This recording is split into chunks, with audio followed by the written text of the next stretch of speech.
People saying your audio's a little bit quiet, Joan. Is it? Let me make it big. It's okay when you sort of speak up. Enunciate, dear. Yes. Welcome everybody to this eLN webinar, which is actually a debate. I'm really pleased to have such a great list of panelists here to share their expertise with us. We are recording this, and so for anyone who wasn't able to make it, then obviously they can catch the recording a bit later on. We've got a large number of people subscribed, so hopefully everybody can join in. It is the webinar option on Zoom. I know everybody's familiar with using the Zoom meetings, but for the webinar option, you are automatically muted and your camera is turned off. But we're keen to have interaction with everybody who's here, so we will, we'll encourage you to speak using the chat function, but we can also turn people's microphones on as well if they're, if they're happy to contribute. So I think without further ado, I just need to make one announcement, which is apologies from Barbara Thompson, who has unfortunately been taken unwell. So I'm very delighted to say that we have eLN Director Asli Derya, who's agreed to step in at very short notice. So thanks, Asli, for your contribution. Our pleasure. Okay, I'm going to share my screen with you now, and then I'm going to ask everybody to take turns to introduce themselves. Is the poll hiding some of that content, or are we okay? You can actually move the poll around. If you grab the top bar, you can throw it around the screen. Okay. So, a little bit about the eLN. Just for those of you who are not familiar with this, we're a not-for-profit. All the board members are volunteers, and our key aim is to share best practice across the industry. And that's kind of not just e-learning, but the wider L&D industry now. We also supervise the judging for the Learning Technologies Award. Membership is £29 for the whole year, although there's free association as well. We've got a very big social media following, which is great, and lots of activity on there. And we've got extra benefits like a Slack workspace and 5 hours of mentoring. So yes, moving on. Michelle, let me come to you first. Would you like to introduce yourself to everybody? Hello, everybody. I'm Michelle Parry-Slater, and I'm Commercial Learning Content Manager at the CIPD. And with one of my many other hats, I also run and founded Kairos Modern Learning, where I'm L&D Director, helping companies to move into the social and digital learning space from face-to-face. And at the moment, I'm still lead volunteer for learning and development at Girl Guiding, although those are timed roles, and I'm already 6 months overdue due to COVID, so that's coming to an end shortly. And I'm hanging around at Girl Guiding to implement a digital learning platform. So I like being busy, and I like to see learning cultures in different environments. So I've been quite lucky, and I'm looking forward to sharing with you today. Thank you. Asli? Hello, sorry, I was just changing devices again. Asli Derya. I am one of the eLN board directors, as Joan mentioned. I also have a day job. I'm a digital learning manager at EY, looking after the digital learning in EMEA financial services business. And a lot of what I do, especially now with the new learning strategy that we are building, lends itself a lot to how we can build a learning culture where actually the business owns and we get self-determined learners. So we have a lot of conversations around this at work as well. So I'm very excited to hear some of the views and perhaps contribute where I can. Thank you. Andrew? I'm Andrew Jacobs, formerly of HMRC and various other public sector organisations, and now the Learning Principal at my own organisation called LAN Learning Services. A bit of a disruptor, interested in the technology, interested in social learning, interested in informal learning and all of that stuff. Okay, thank you. Nigel? Hello, my name is Nigel Paine, and I do lots of things. I write. I'm just starting book number 4. I teach on a doctoral program at the University of Pennsylvania, and I teach for Chicago Booth Business School. And I work with organizations all around the world. Currently doing a project, a big project in New Zealand, which is interesting given the time zones. So I mostly work from 10 p.m. till midnight, which is unbelievable fun, and I recommend it to everybody listening in today. And I also do a blog and a radio podcast called From Scratch with Martin Cousins, plus I co-present Learning Now TV. Thank you. And just quickly, I'm the chair of the eLN at the moment, and actually Nigel and I go back a few years because he was my boss. We do. BBC training many years ago. A great boss, gave me the freedom to roam across the organisation. Very, very encouraging. Okay, let's get stuck in then. This is our first question today. Oh, by the way, I should say there is also the Q&A option that you should find on your toolbar. So it's not just a chat. If you have a specific question, then please put that in there for us. So what is a learning culture is a key question to kick this off.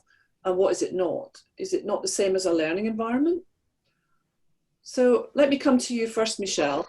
Can you start us on that question?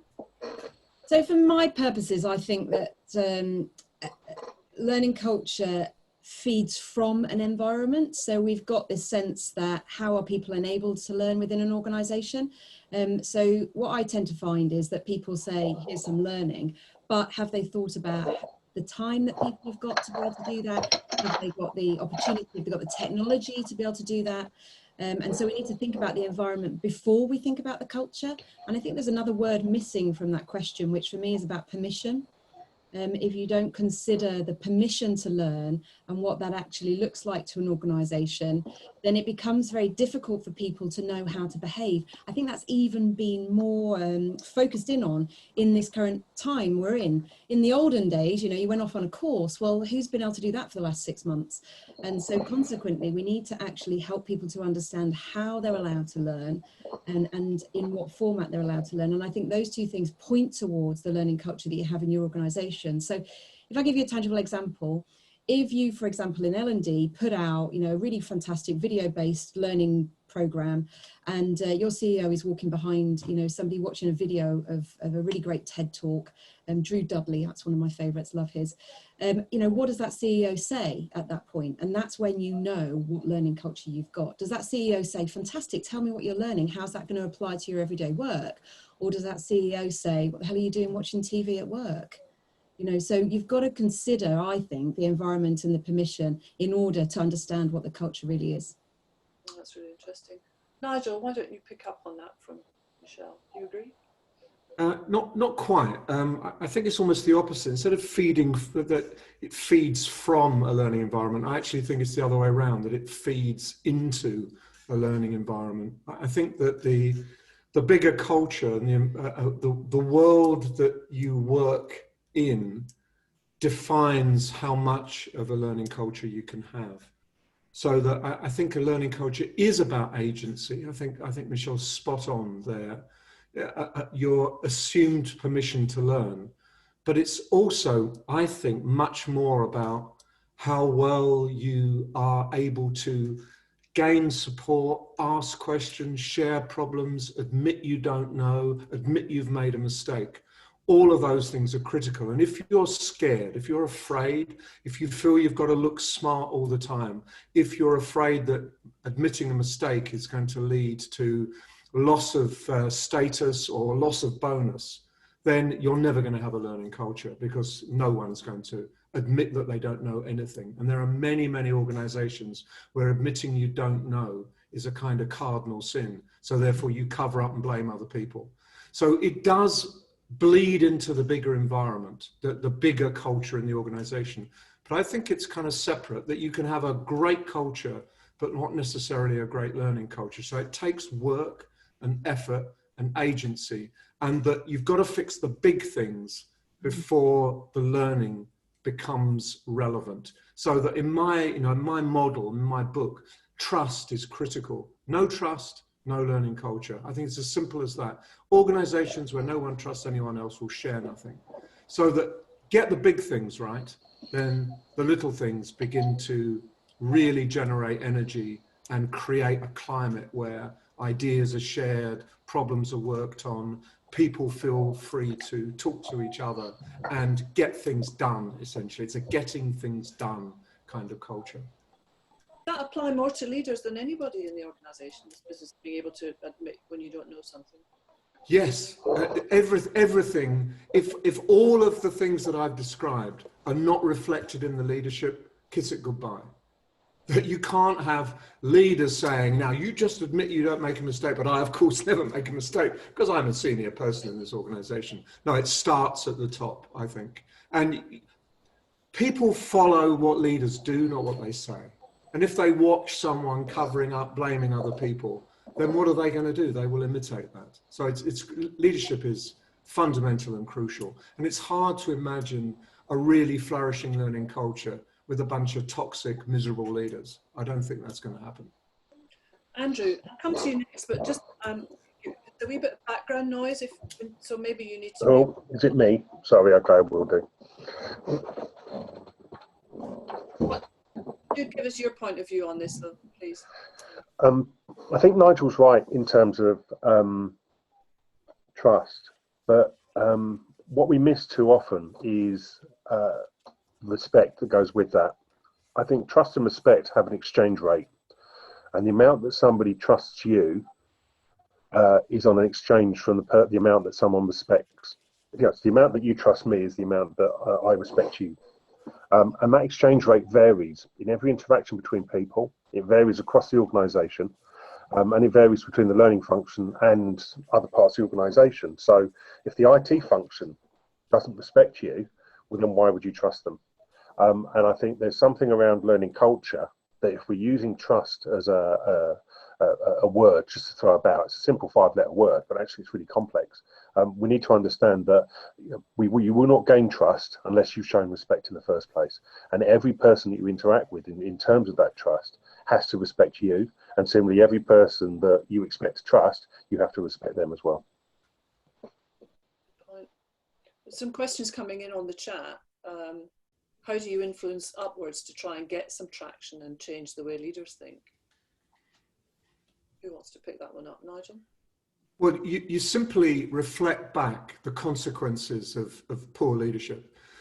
One of the things I've advised hundreds of organizations to do is if they catalog where it all goes wrong in organizations, where mistakes are made, where things are covered up, where customers are lost, and you confront leadership with the reality of what it's like working in this organization that you are running. And often that's enough of a kind of cold water bath to get people to say, well, we have to stop this. And that's what you need. You need people to be shocked into action. Otherwise, like Newton said, we just carry on in the same direction.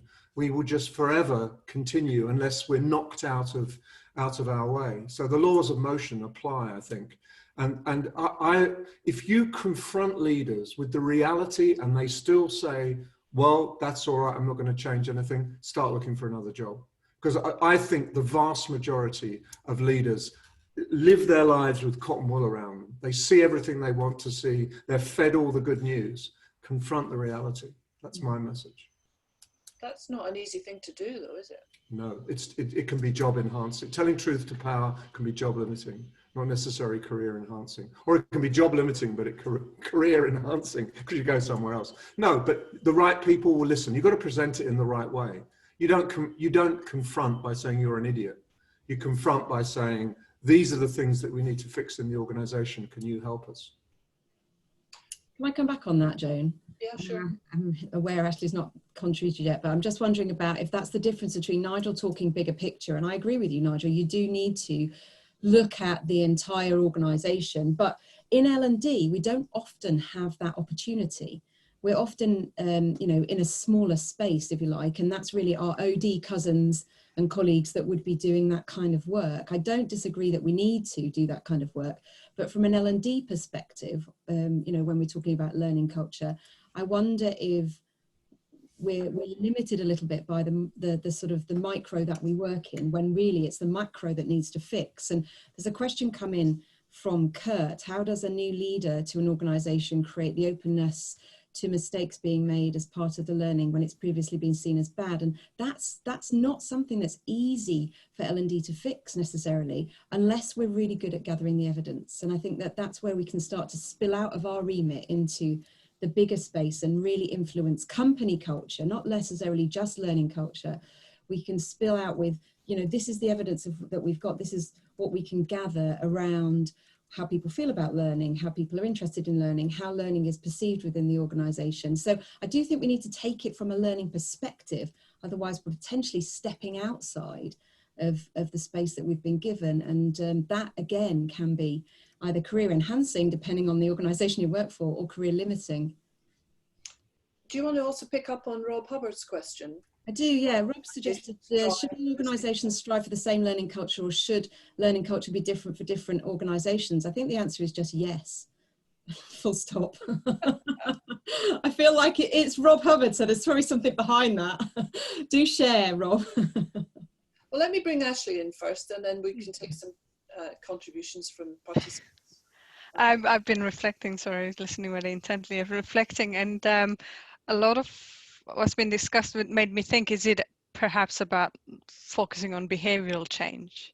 So prioritizing reflective and transformation activities instead of, because often when we think about L&D's scope, we think about curriculums, formal training, we talk about digital, we talk about encouraging social learning or knowledge management activities in most cases.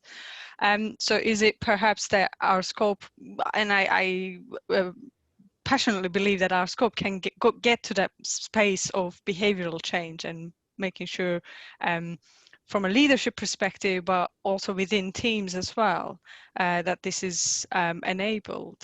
But the other thing that, again, in the conversation was that a lot of, I guess, a lot of it focuses from leadership perspective, but again, line managers are extremely important, because you can have a great leadership encouraging all the right behaviors, but if within the pockets of the businesses, and again, this depends on the size as well, if it's not exercised by the line managers, even though you might have a great culture within an organization, but you might have very toxic pockets, and then how do you deal with that?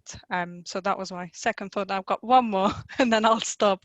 The sort of, when thinking about a learning culture, do we often think about the individual and teams, or do we think about organization? Because there's 3 levels of learning that we need to consider, that if how healthy is the organizational learning culture that then feeds back to the individual and the teams, or how healthy is the individual's learning journey, so to speak, that then does it get actually fed forward to the teams and organization to be actually exercised? So that making those connections, and perhaps that being able to enable that will create the basics of the learning culture, which then contributes into the learning environment, which I find is more about the individual piece, whereas the learning culture is both ways. Picking up on the chat, Rob says it wasn't a trick question. We all seem to be describing the same culture. Does one size fit all? And then we've had also a comment from Daniel Hewitt, who says at the L&D Connect Unconference on Wednesday, they were chatting about learning cultures and suggesting there should be more, or there is more than one. It should be different across departments, teams, sites. I just responded to Rob in the chat exactly that, because I think that although they may be similar, and we're talking about similar elements, but every organisation and team will have their own culture. So what I describe as a learning culture won't necessarily be what you describe as a learning culture. And the learning culture within the L&D team might be very different to the learning culture within the OD team that sits 2 desks away. And so I think it's very difficult to describe the culture. We can describe the elements that sit within it, but we can't necessarily describe what that will be for everybody. Can I come in there? Just quickly, there are some people only replying to panelists. If you click on the bottom and you put to all panelists and attendees, it means that everybody can see your comments rather than just the panelists. It's a weird, and it defaults to only panelists, which is weird. I don't know why it does that, but if you can change that, because otherwise everybody loses your genius comments, and we just benefit from it. So it becomes kind of like a very small group talking to each other. So to reply to that, and to reply to Rob and others, I think that the elements are constant. That I think, for example, high trust, high empowerment, high engagement, leadership that reflects those is true to every learning culture. But what it actually manifests itself as is unique to that environment. So if I go to WD-40 company and talk to the chief executive, Gary Ridge, Gary describes very particular ways of acting in his organization because, you know, they sell cans of stuff that sits on shelves that everybody buys. It's not the same as EY, which is selling financial services. But I would say the elements, if you dig down, the elements are very, very similar across the piece. But the interesting thing, if you talk to Gary, Gary never ever mentions L&D at all. He always talks about the whole organization, and that his L&D people, in some ways, they do the stuff they need to do to keep the wheels turning, but the wheels are bigger than just L&D. And I think that's also true. So L&D doesn't do it on its own. It works in conjunction with and cooperation with and alongside. So if they sit next to each other, OD and L&D in an organization, Andrew, should be working together, should have a common outlook and a common culture if they really want to do a good job together. How can you do OD without L&D, L&D without OD? I have no idea. But often organizations fight each other. They are actually in competition, not cooperation. This is the ongoing conversation I've had around shopkeepers and engineers, is that too many learning functions are seen as the shopkeeper, where the OD function goes to get them to deliver the skills bit at the end, when actually L&D should be involved in the culture stuff, the process stuff, the structural stuff, etc. Earlier on in the conversation.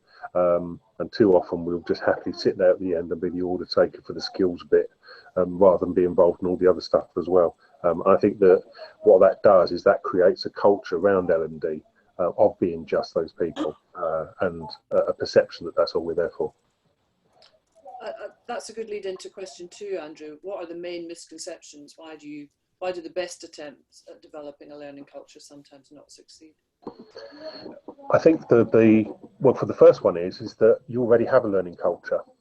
It's just not the learning culture that you want in the organisation, and the learning culture that you're trying to describe probably doesn't exist and won't exist. So, yeah, a learning culture in the organisation will be the note next to the printer saying where to order toner. Now that's a learning culture. That's where someone's worked out that that's what you do. The learning culture is the post-it notes that you have around your laptop screen, which are the things that tell you what you need to do. The learning culture is that two people always go and have lunch together, once a month and talk to each other about stuff that ends up being about work. Well, generally it's not. It's set up just to be a catch-up. Now that's a learning culture that already exists. Now what you can't do is necessarily start corralling that and saying, well, actually this is our learning culture. And so I think part of the issue is we say we need a learning culture. No, what you need to do is to recognise the learning culture you've already got and then try and amplify it, the good stuff. Getting a lot of background noise from somebody, so if you're not speaking, then that's me. I apologise. I've got family who've just come back from COVID testing and they're shouting, and I will remind them to please be quiet.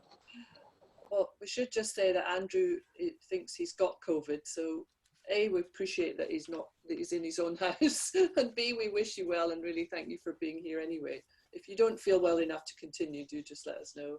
Michelle, can you follow on with that? And I know there was a question as well in the Q&A that you said. Absolutely. So this whole point about we're trying to create a learning culture, as Andrew says, we've got one. Wherever you are, there is one. There's one in your home, there's one in your workplace, there's one in your department, and each department will have its own. And for me, it comes back to these basic premises around, sort of environment and permission. What environment are you working in? Nigel earlier used the word toxic leaders. If you're working in an environment where you've got toxic leaders, you've got a bad culture, full stop. Learning probably isn't even going to be happening. So Martin's question, don't all organizations already have a learning culture? People learn through their work. Yes, they absolutely do. and it depends on what that work is and you know, how we help them to do that work better. I found this is really interesting, how the debate's taken a turn towards, you know, what's L&D's remit, what's OD's remit, what belongs to the organisation, what belongs to the department. Actually, culture as an organisation, you know, company culture doesn't exist. Companies don't exist. The entity of a company is made up of the people that are within it. So actually all a culture is a reflection of the people that are in it and the activities that are taking place there.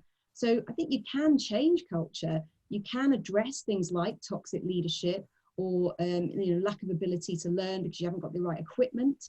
And it can be as simple as, you know, giving everyone a mobile phone to enable them to join in calls like this, for example. If, you know, if you're in a retail store, then scrap it. Your learning culture is chatting to the person who's on the floor with you. So there definitely is a culture existing within an organisation. I think a misconception is that we make it or we create it or we mould it. It exists whether we do nothing at all. Well, Kurt actually says, can L&D affect a culture, learning or otherwise? I think by the action that we take, yeah, absolutely. I think some of the things that Ashley we were talking about earlier, it might be worth coming back in again on exactly that. You know, the practical aspects of what the learning department can do.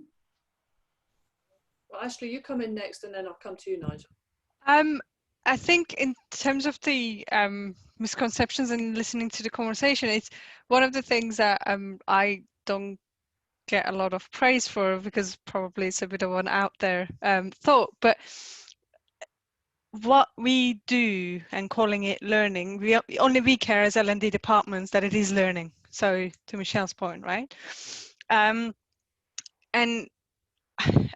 you know, in the teams that I worked in the past, I did have people who would be very clear about, you know, it has to have learning objectives, it has to have aims, it has to have learning outcomes, it has to have assessment at the end, and I think it's very precious to us, and I'm not, you know, devaluing its place, but I think when we start seeing learning just as that, that's where we then fail that what a learning culture should be, and how zealous we are that the learning we are creating has to fit on certain performance. So I think that's one of the misconceptions around it, and I sometimes have to argue with my own colleagues around this, that, you know, it only matters to us that we call this learning. It doesn't matter, you know, as long as people get what they need to get out of it, does it matter what it's called?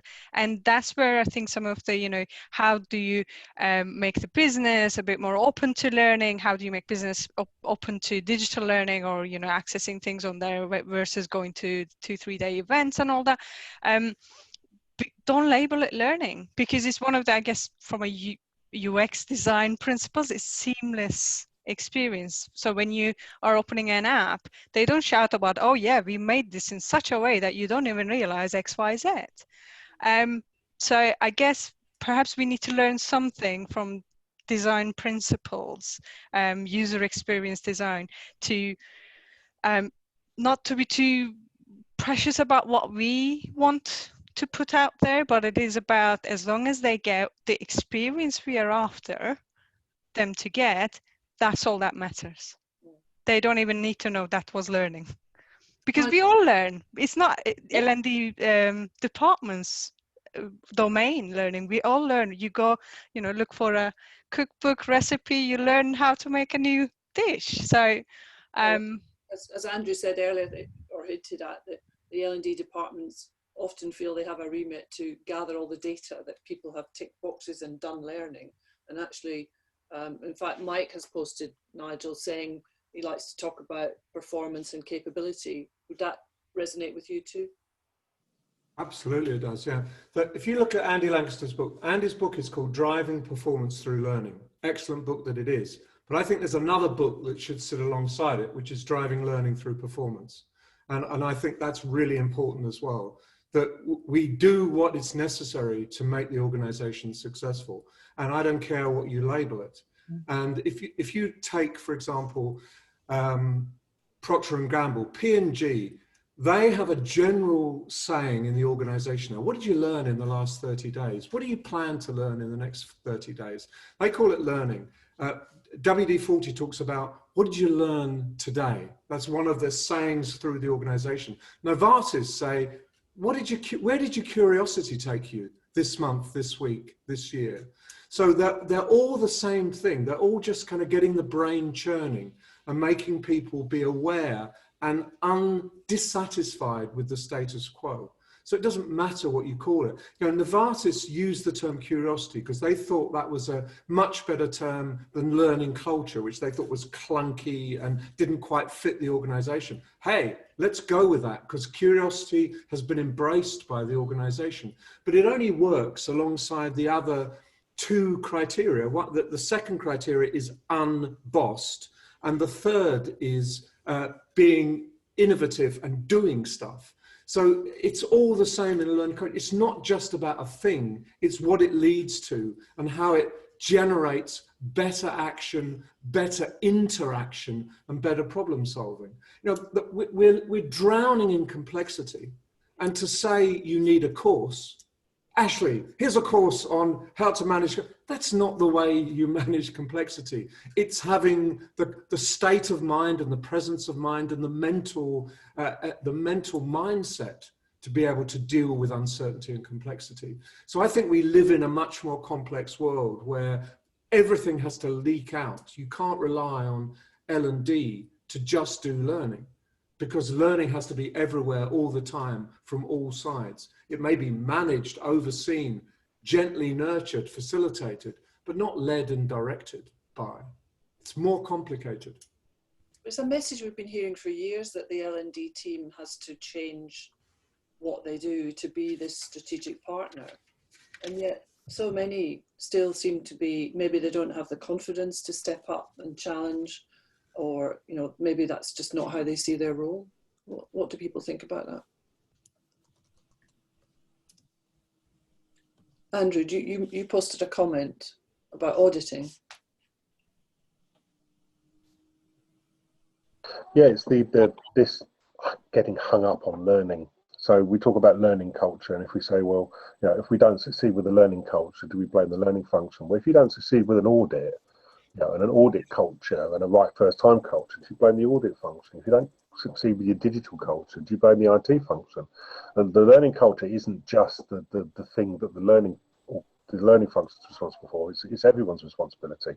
The difficulty comes is because we label it learning, exactly as John said in the chat, is that you know, we just keep, you know, nobody wants to junk the word learning.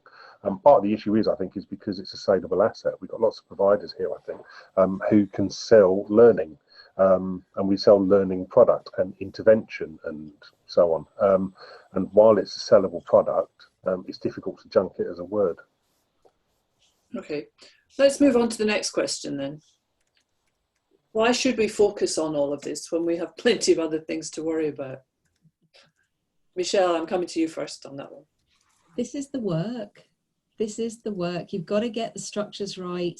You've got to get the energy right in an organization. People want to do well. Generally, you don't come to work to have a rubbish time and do really badly. So people want to do well in their work. And if our role is to help them to do well in their work, that is the work. And part of that work is to make sure that they do have the right support, that their managers are going to be encouraging them to you know, learn stuff and have the best performance. I really like John's challenge. Do we want to ditch the word learning as a department? You know, maybe with a support function, where maybe with an energy function. You know, I don't know, I'm just riffing off the top of my head, but this is the work. We are here to help people do their jobs better. And I personally love it. So we have got other things to worry about, but why would we not want to be better at our jobs? Ashley, what do you think? For me, there are two angles. We have plenty other things to worry about as humans, therefore work almost feels trivial. But if you're thinking from organization's perspective, I think, I mean, there's all this from a skills, future skills perspective, there's all this, you know, that there's going to be 375 million jobs will be lost by 2030, and the LinkedIn research suggesting that half of the jobs that are being advertised today didn't exist 3 years ago, and so on. So there is a business case for learning. I will be very tentative using this word now. But I think it goes beyond that, because no matter what environment we are living in, it is very important, and it was actually touched upon in a few of the comments, that we support an environment of failing and failing forward. So support risk taking and failing forward, because that's the only way you're going to get some innovative solutions. So there is a business sense to focusing on this, nurturing an environment of growth, nurturing an environment of developing themselves, and I'm going to use the very buzzword I know, but the agile, right? Being agile to be able to change, to adapt to the changing circumstances.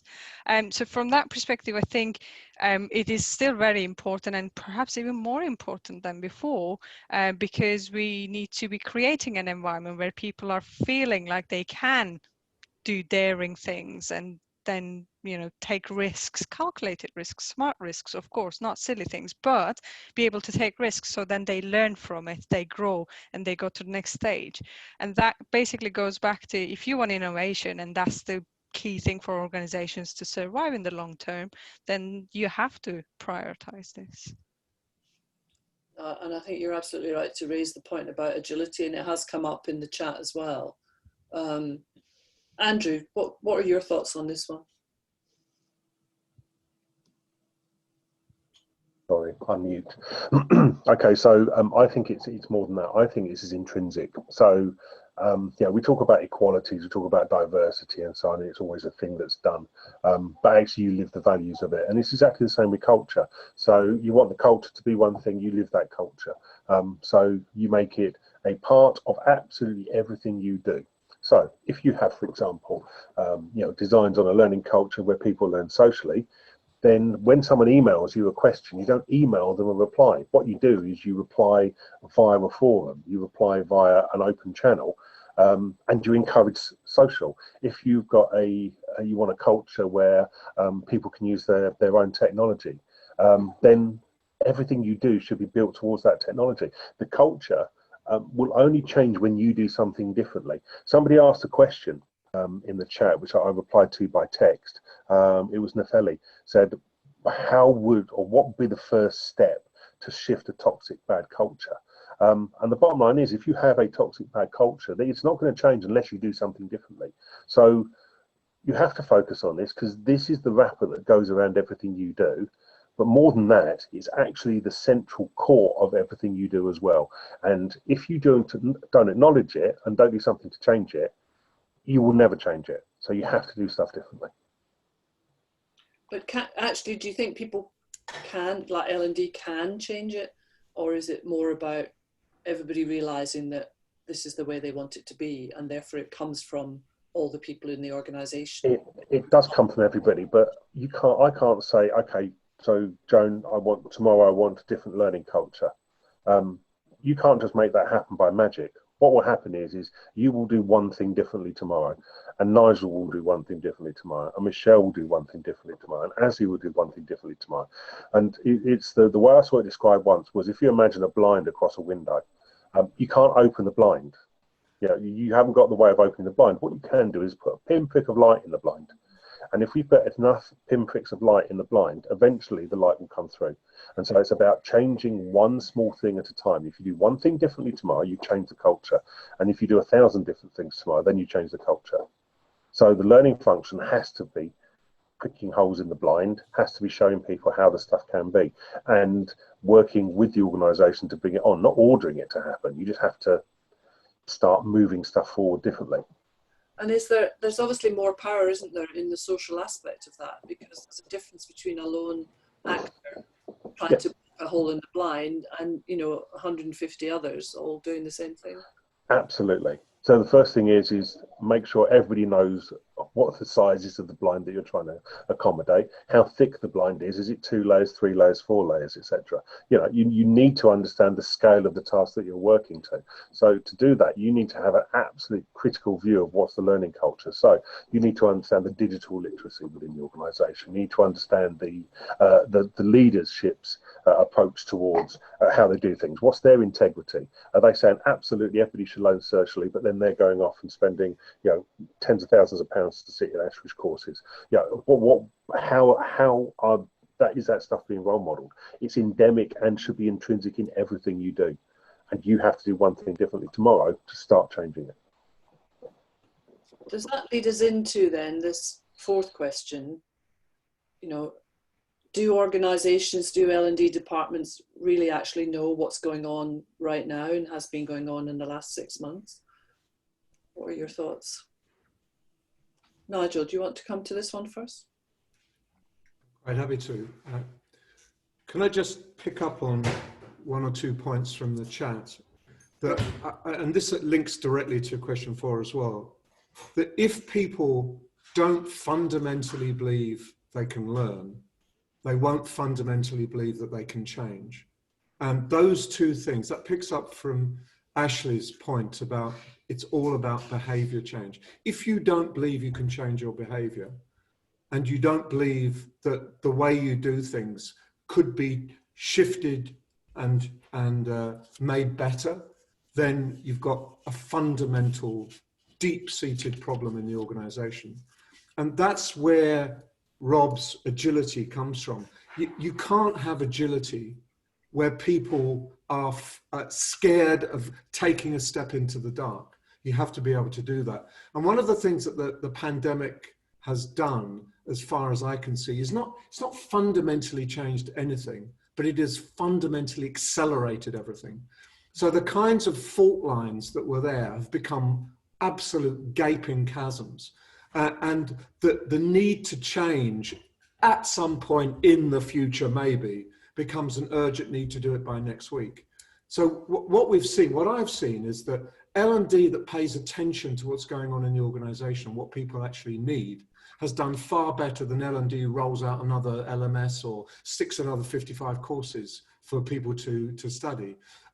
Organisations that take away blockages, say, how can we help you do your work? And not, these are the KPIs you need to work to by Friday or otherwise we'll fire you, have done a huge amount better. Leadership that has said, where are you, Michelle? You should have been here at 9 o'clock. I didn't see you at 9 o'clock. Does far, far worse in this environment than someone saying, Michelle, how can I help? What do you need? What do you think you can achieve, given the fact you've got 9 kids at home and 3 dogs and 4 lodgers? So whatever it might be, that there's been a culture shift. And I believe firmly that the kind of micromanaging, bullying, toxic leader are just made themselves irrelevant in the last 6 months. They look foolish because they're not making any sense. So I think the pandemic will accelerate the kinds of things that we've talked about. And the best organizations that have come out of this relatively cleanly are the ones that are agile, can think through complexity and conflict, and can get things done. And learning has got a role. It doesn't do the whole thing, but it's got a role in making that happen. And at the beginning, it might have been technical. How do we get people online? Very soon after that, it was, how can people work in a different way? How can we accelerate decision-making processes? How can we flatten the organization in terms of hierarchy? All those things have become incredibly important. And I think I read somewhere that performance in many cases has actually gone up, yeah, with being self-managed and working at home. Yeah. Funnily enough, people like it. No surprise, is it really? It's no surprise. No, it isn't. Michelle, what's your experience of all this pandemic?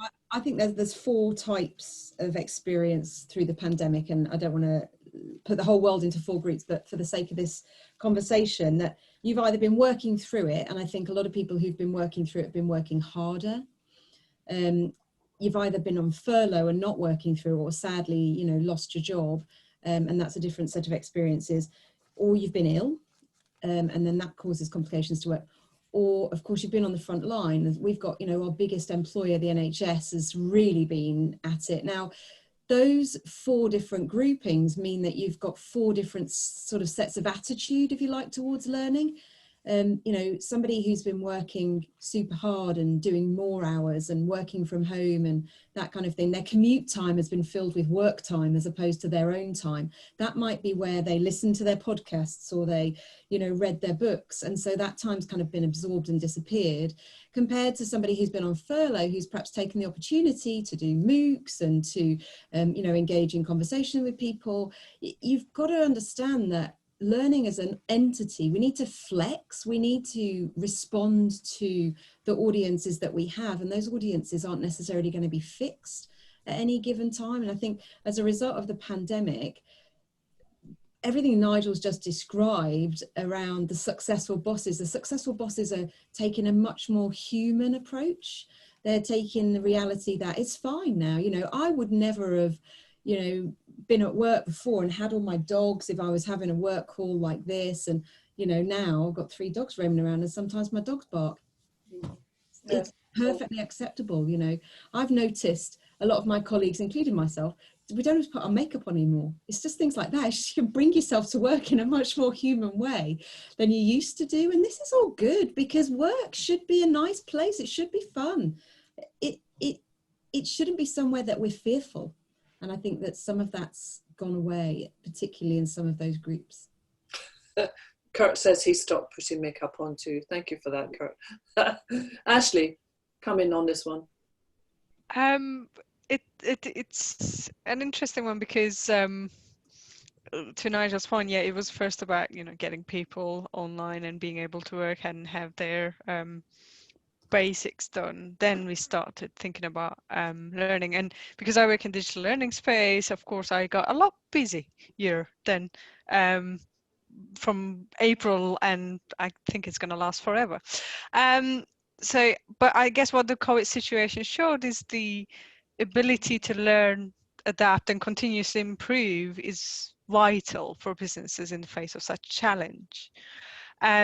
So what we found since April onwards, that we are running, of course, our offering fully online, and there was always that sort of confusion at the beginning. Do we hold off what we have at the back end of the year when we can do it face to face, or hang on, let's be realistic, this is not going to change anytime soon? And we got to that conclusion pretty quickly. So from April onwards, we've been doing a lot of different learning campaigns, so to speak. And one thing we found is actually people are a lot more engaged than they were before. Say if you had a face-to-face event, we would have, I don't know, 300-400 people attending. We suddenly had, for the same event, when we converted to digital, it had 550 people attending. And we've been having these big numbers attending, you know, because that's one of the things. At the beginning, yes, people were like throwing themselves to everything. And then, of course, the fatigue set in. But one of the things we found was that actually consistently, whatever learning we put out there was being a lot more engaged by the masses. And I think from a culture perspective, yes, people are a lot more engaged with learning, but is it because perhaps that they have more time? Or is it because perhaps there is a bit more mindfulness around, actually, I need to prioritize my development because things can change very rapidly and we don't know what the future holds. Thanks, Ashley. Andrew, let me come to you, and I'm also going to open up the second poll, which I should have opened up earlier, but I think it's still relevant for me to do it, and then we can open it up to questions from the I think we need to be careful about assigning things and channel approaches to learning culture. So we're doing everything more digitally now, Does that mean you've got a digital learning culture? No, it just means that people are using digital now. You haven't necessarily changed the culture of the organisation. This is a temporary shift. So the opportunity is actually really important now for us to say, well, do we want to change the culture? Do we want to try and move the learning culture on? Don't talk to everybody else about it. Don't talk to your stakeholders about changing the learning culture. Just build it in as part of your day-to-day work. What I think is interesting, is more than the digital approach, is that idea of people working asynchronously. So people are logging in earlier, people are logging in later, people are working at weekends, people are working around the homeschooling, and massive respect to everybody who's homeschooling and trying to work at the same time. I have nothing but respect for you. I'm so glad my kids are older than that. But what this means is that we're now working asynchronously. It means we're needing to learn asynchronously as well. And I think what that then means is that there's an opportunity for redesigning and building a culture around asynchronous learning as well. So it's not just all about the digital, and I get Asli entirely that all of a sudden everybody wants to know about digital.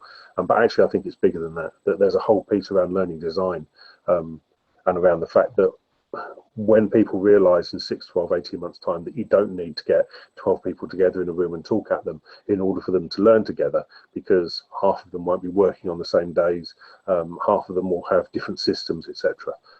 You need to think about it now to influence what that culture is going to be like in 18 months time, because it's not going to stay as it is now. It will change, and it has changed already. Sorry, Joan, just quickly to agree with Andrew about change. That I teach on this doctoral program, and the first week we had to pivot to online from face to face in 5 days, and we had everyone 55 hours online on Zoom, and it wasn't a disaster, but it wasn't good. And as the weeks have gone on, we've done less and less direct everyone together. Here's input, much more time on reflection. Think on your own, go for a walk, meet 2 of you and discuss, or 3 of you and discuss. And it's kind of like a metaphor for what they should have done at work.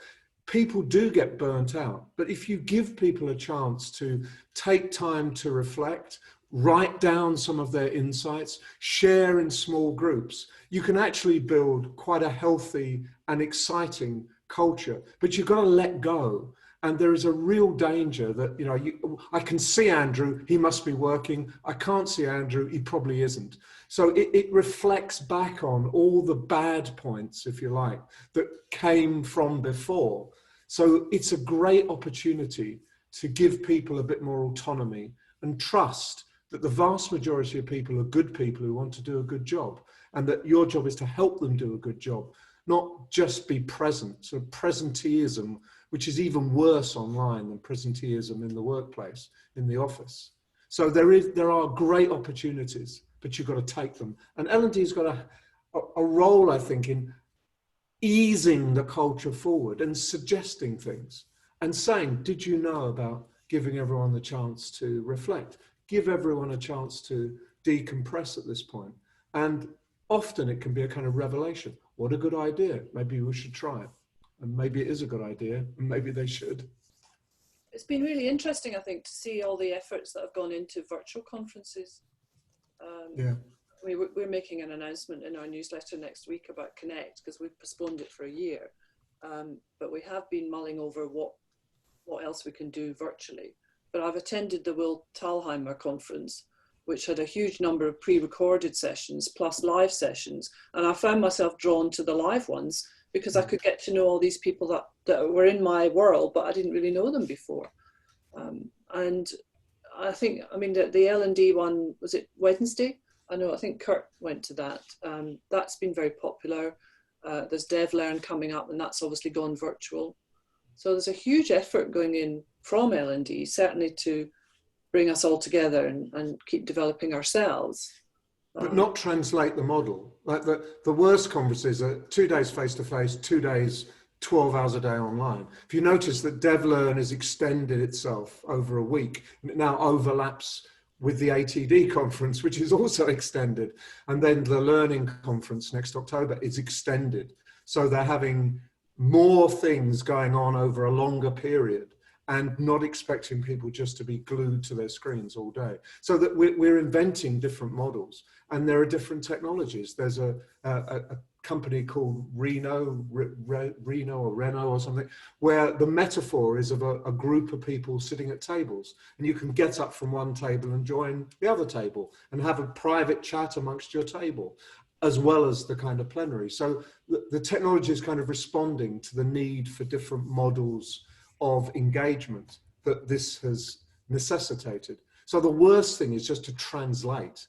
The best thing is to transform, I think. I totally agree with you, Nigel. I think at the beginning of lockdown, I said there's quite a lot of people, weren't there, that just went, oh, face-to-face, quick, move it online, and hours and hours. I mean, it makes your eyes almost bleed when you're just staring at a screen for hours on end. And what are you taking from it? You know, I think what's been missed is when you get a face-to-face event, say you do a training session for a 7-hour day, in that 7-hour day, you don't start for half an hour because everyone's getting a cup of tea and where you're from and, you know, I've not met you before, all of that stuff. And then you've got your hour lunch, and of course you've got your couple of tea breaks in there, and everyone wants to leave early because they're racing for the train. Your 7.5 hour, one day workshop actually taught time. It isn't 7 hours. And you come onto this environment where everyone can talk at the same time in the chat. You know, your 10-minute activity in a face-to-face session takes 10 seconds in this environment. And so we need to scale it down a little bit and spread it out. And then you get the really good principles like, you know, David's Rocks Ages with the space learning principles in that. So actually, I prefer this setting. I prefer the fact we can come in, have this wonderful conversation for an hour, and then I can go and walk my dogs. Do you see what I mean? I just think that we've got it. Some people got it from the beginning of lockdown, and now people are catching up. And like you say, Nigel, there are some really, really good things coming through. I think that there was a brilliant phrase that Miles Runham, he picked up on a blog a little while ago. I mentioned it to him yesterday. I was speaking to him yesterday. And that was the question of who your favourite band is. So who's your favourite band? And then you follow it up with, could you sit and watch 6 hours of videos from that band?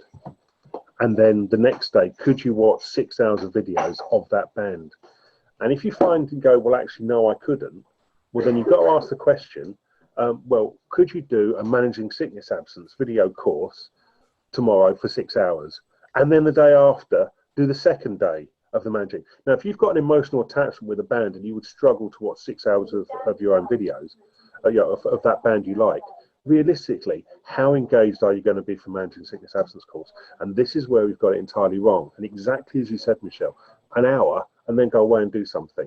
And we have to build in that cognitive load because people are under so much more pressure now. You've heard it with me. I've had people coming back from, COVID testing and doors and washing machines and all sorts of things. I can't focus for the same amount of time that I'd be able to, if I was in a face-to-face classroom. And we're not building that lack of capacity for cognitive load in for learning. And that's what I would love to happen as a result of this, is that people go, do you know what? Less is more. Small, simple, short, sharp. Because that works an awful lot better. Thanks, Andrew. So we haven't got a lot of time left. So a couple of things from me. The poll results show that the majority of the people here today are working in the public or commercial sectors. And how do you feel about the fact that 75% are saying learning is integral or people are willing to do training and learning if we ask them? That surely is a positive sign. It is. I actually think people recognize the need to learn. When you're confronted with uncertainty and you don't even know if your job's going to continue, suddenly learning takes on a whole new flavor. And I think that's encouraged people. Pour encourager les autres. People are suddenly thinking, I've got to do something about this. And they are. So yes, I'm not surprised. And there is a question from Matt that came in a moment ago. If increased levels of trust and empowerment lead to more self-driven learning, is L&D comfortable with losing visibility and control of learning? Who wants to pick on that one? I think that's at that point when we've worked ourselves out of a job, we've done our job well. actually. I think when you look at that poll, I think that poll shows that we're not in a position of there being a learning culture where it kind of needs to be, which is self-directed and energized. And so I would love it, Matt, if everyone was learning and they were coming. You still need suppliers because you still need content, you still need, you know, stuff to learn. But if people were doing it themselves, for themselves, helping each other out, peer to peer, brilliant. You know, that's a fantastic way forward. I would agree on that, because I think it's L&D's role is not, to Andrew's earlier point, to be the shopkeepers of L&D, but to facilitate, enable the conversation of learning. So that doesn't put us out of the job. It just makes us a different function than what we are used to. And it is scary, you know, I love my profession, but we need to be realistic. Right, well, it's 1 o'clock. So can I say thank you, everybody, for a very good session. We're already getting good comments in the chat. What I'm going to do is just leave the meeting going for a minute, but I'll turn off the recording. I know some of you have to dash. Michelle, I know you have to go and walk the dogs. Andrew, you probably need to go and take some medicine. I hope you feel better soon. And just to say that this will be available on our YouTube channel, and you'll get a follow-up email from Zoom that will give you all the information about that. So thanks again, everybody. Thank Bye. you. Bye-bye. Everyone, thank you.